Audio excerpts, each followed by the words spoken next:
So let's be totally honest. The Washington Commanders entered Sunday, November 24th game against the Dallas Cowboys. They should have been two touchdown favorites. They were 7-3 with a great young rookie quarterback against a Dallas Cowboy team that lost 5 straight. So what happened?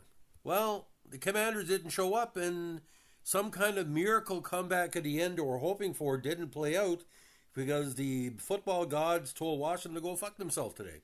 Now, according to Sports Illustrated, who most of their writers don't watch the whole show or the whole game, this is what the lead was. The Washington Commanders are baffled after a 34-26 loss, Dallas Cowboys, in Week 12 at Northwest Stadium. The Commanders were trailing for most of the day, especially after Cowboys return specialist Cavante Turpin ran for a touchdown and kickoff return to make it a 20-possession game late in the fourth quarter. Now, to say this was a normal comeback, return wouldn't give it credit. He did a spinorama a la Booker T and went, I think, 97 yards for the touchdown. Now, when Washington responded with a field goal, he still trailed by 7. On the first play of the drive, Jaden Daniels fouled Terry McLaurin for an 86-yard touchdown to bring it to a 1-point game. On the extra point attempt, Austin Siebert missed for the first time this season, hurting the Commanders' chances of winning the contest. On the onside kick, the Cowboys returned for a touchdown to keep the Commanders at a distance. Now, even the return specialist for the Cowboys, one of the hands teams, was criticized for running it back. He saw an open hole and ran it. Now, the Commanders had a chance for another Hail Mary from Daniels, but it was intercepted as time expired. The loss gives the Commanders their third consecutive defeat, as he now sits at 7-5. They will now await the Tennessee Titans next week at home. Kickoff is set for 1 p.m. Eastern Time on Sunday. Now, the game pretty well sucked until the fourth quarter.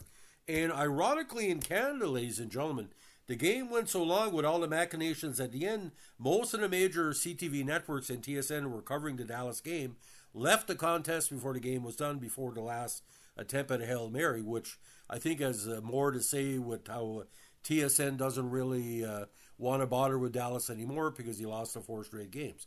Now, the game itself was not a classic, but I think there was 41 points scored in the fourth quarter, give or take. Now, when they were called the Washington Redskins, every Dallas-Washington game was bizarre, and I think one of the most bizarre I ever saw where Steve Walsh, where Dallas could have lost all 16 games and had a bad 91 season, bet Washington in Washington for the only victory of the season. Now, in this one, Austin Siebert gave Washington early 3-0 lead on a field goal with 9:04 in the first quarter. Then Brandon Aubrey, with another solid kick, tied it to make it 3-3.5. Now, early in the third quarter, Jaden Daniels rushed for 17 yards for a touchdown, but Washington missed the extra point. But then Cooper Rush made a great pass to Jalen Tolbert for a 6-yard touchdown to make it 10-9. Then Aubrey scored again. Now, Cooper Rush made it 20-9 with a late touchdown in the fourth quarter on Schoonmaker's first of the season. Now, the extra point was made by Aubrey. Now, here it gets kind of freaky, ladies and gentlemen. Now, Jaden Daniels passed in the middle to Zach Etz for a 4-yard touchdown to make it 2017. Now, when Austin Siebert kicked off to Dallas 1, with Dallas leading 2017, Turpin again fumbled the ball, but it went 3 yards back, and he did a spinorama and went 99 yards for the touchdown. Now, from there, this is where it gets heavier freaky. Siebert scored at 144, a field goal. Then Daniels passed at 86 yards but cleared to make it 27-26. They mixed the extra point, but then Joanne Thomas returned 43 yards. Now, this all happened, ladies and gentlemen, in only 5 minutes of play. So you had a Dallas touchdown, a Washington touchdown, a Dallas touchdown, a Washington field goal, a Washington touchdown, and a Dallas touchdown. So all the points that were scored in the fourth quarter, ladies and gentlemen, 38 and 41, came in the last 5 minutes. People should look at that if that's a record. It should be. But it was pretty. So you had a kick return for a touchdown. You had a mini Hail Mary. You had attempted Hail Mary at the end. A missed extra point by Washington, a 2-point conversion by Washington, and a big return on an onside kick, which he said, anybody can stop an onside kick, and this one he couldn't. So where does it leave Dallas? Well, he played the New York Giants in the Thanksgiving game coming in, but Cooper Rush had a really strong contest.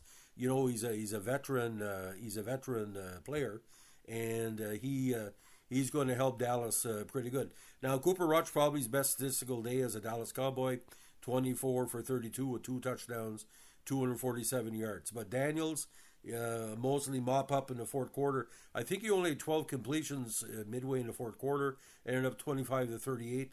But what really killed him today was 2 interceptions. He also rushed for 74 yards.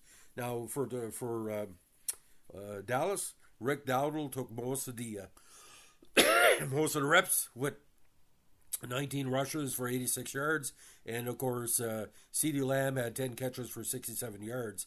And the idea, ladies and gentlemen, Cavante Turpin made a big difference. And, it was a Deion Sanders style of return. Probably one of the best in Dallas history, which is saying a lot because of some of Prime Time's returns were quite impressive. Now, ladies and gentlemen, there was no way Washington should have lost this game. If they're going to make the playoffs, which he probably will, they have to win games like this because with Dak Prescott out, Dallas should have been easy pickings. But for some reason, Dallas's defense showed up in this game, which was non-existent for the first 10 games of the season. And yes, they gave a lot of points in the fourth quarter, but most of them were mop up. But ladies and gentlemen, if you see the highlights on NFL Primetime or the myriad of NFL networks, this is going to go down as the strangest 5-minute period of the fourth quarter ever in football history. Because the game was shit until the fourth quarter. Like literally, I turned it off because I knew Dallas wasn't going to nothing. This was only 3-3 at the half and 10-9 after the third quarter. So to see the 41 points in the fourth quarter, like a team pretty well on its way up that shouldn't have lost, and the team was on its way down. This leaves it open. I know it sounds kind of bizarre, but this leaves it open for Dallas to maybe possible of making the playoffs down the road. Because with a 17-game season, if they finish, 9-8 and 10-7, there's a possibility to still get on a wild card. So Washington could have been put the nail in the coffin today, but they lost it. So, ladies and gentlemen, that's what stands right now. Sorry about the cold. This ranks one of the most bizarre victories for Dallas Cowboys against a Washington franchise ever. For me, I'm not crying, but if I'm a Washington Commanders, Washington Redskins fan watching this is like Joe Theismann's worst nightmare. And if you don't know who Joe Theismann is, look at the fuck up. I'm not going to guide you here thinking that I'm going to have to explain everything, the big rivalry between Washington and Dallas. This has been going on long years ago. And when Roger Staubach won in 79, I thought, if anything, because Washington could do fuck all in the Super Bowl in the 70s, but for some reason we bet them up so much. By the 80s came along with John Riggins and everybody else. He started winning Super Bowls. So we made Washington. Washington never made us. We made Washington. Maybe by losing this, they're going to smarten up and maybe make the playoffs and do something good in the NFC. So, ladies and gentlemen, watch the highlights, and if you can believe that fourth quarter, it's unbelievable. Have a good one. Bye.